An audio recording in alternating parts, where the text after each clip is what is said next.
থেকে এই রাজ্যের সমস্ত অংশের জনগণকে আমাদের বামপন্থী যে বিধায়ক দলের তরফ থেকে শুভেচ্ছা ও অভিনন্দন জানাচ্ছি। আজকে আনুষ্ঠানিকভাবে সংবিধানের নামে শপথ গ্রহণ করে আমরা এই বিধায়ক হিসাবে দায়িত্ব গ্রহণ করেছি। আমাদের কাজ হবে আগামী 5টা বছর যে সংবিধানের নামে আমরা শপথ গ্রহণ করেছি, এই সংবিধান আমাদের দেশের তথা রাজ্যের জনগণকে যে অধিকার দিয়েছে,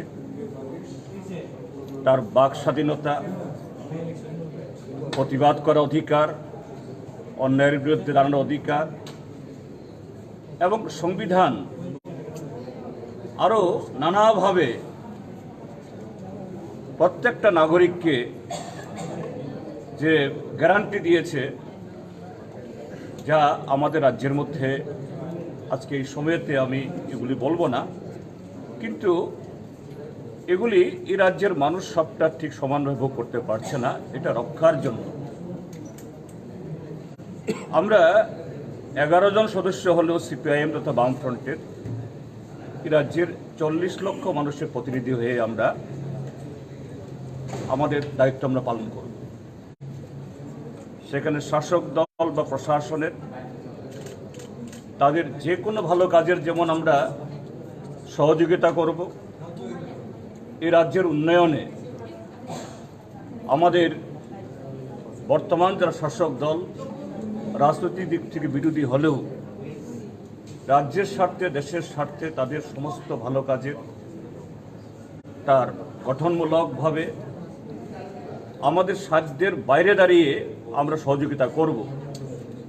কিন্তু রাজ্যের জনগণের স্বার্থ বিরোধী তার অধিকার হরণের চেষ্টা বা এই রাজ্যের উন্নয়নকে ব্যাহত করার ব্যক্তি স্বার্থে পরিচালিত হওয়ার যদি কোনো সেরকমের ঝোঁক দেখা যায়, আমরা এই 11 জন যারা আমরা এই সিপিআইএম বিধায়ক শুধু না, সারা রাজ্যের মানুষকে নিয়ে গণতান্ত্রিকভাবে আমরা বিধানসভার বাইরে এবং বিধানসভার ভেতরে সর্বত্র সমানভাবে আমাদের আওয়াজগুলো তুলে ধরব।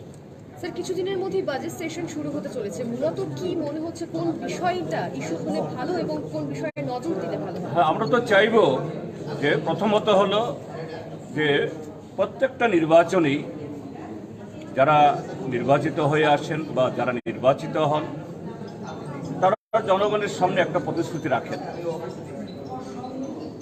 অবশ্যই এই জায়গায় জনগণের দাবি বা আমাদের দাবিটা আলাদা থাকবে, কিন্তু প্রথমত আমরা চাইব শাসক দল যে দাবি, যে প্রতিশ্রুতিগুলোর ভিত্তিতে এরা ভোট চেয়েছেন, আবার পুনর্নির্বাচিত হয়েছেন, সে প্রতিশ্রুতি পালন করুক।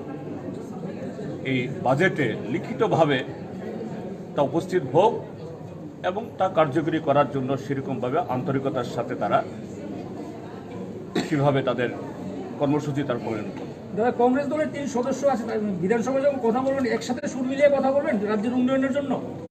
বিধানসভা যখন আমরা সদস্য হব তখন আর কংগ্রেস, সিপিএম, হ্যাঁ নিশ্চয়ই আলাদা দল তো আছেই, কিন্তু ন্যায়ের পক্ষে, জনগণের হিতের পক্ষে শাসক দলের লোকও যদি কথা বলে আমরা তাকেও সমর্থন করব।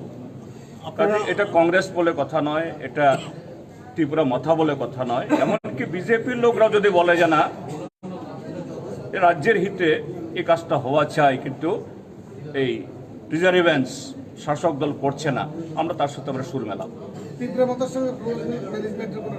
আমি তো বললামই যে ইস্যুর উপর ভিত্তি করে, ইস্যু যদি জনগণের হয়, রাজ্যের কল্যাণের হয়, ত্রিপুরা মাথা, কংগ্রেস, এমনকি শাসক দলের কেউ তাদের সাথে সুর মিলাতে আমাদের কোনো অসুবিধা নেই।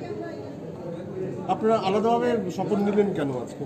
না, অ্যাকচুয়ালি আলাদাভাবে শপথ গ্রহণ করা ছিল না। আমাদের 2 জন বিধায়ক ধর্মনতে এসেছেন, ওনারা লেট হয়েছে, তো আমরা অপেক্ষা করতে ভাবলাম একসাথে আমরা আসবো, এই জন্য দেরি হয়ে গেছে। আমরা মানে দুঃখিত এই জন্য, অথবা আমরা আগে চলে আসতে পারতাম, এটা অন্য কোনো কারণ নয়।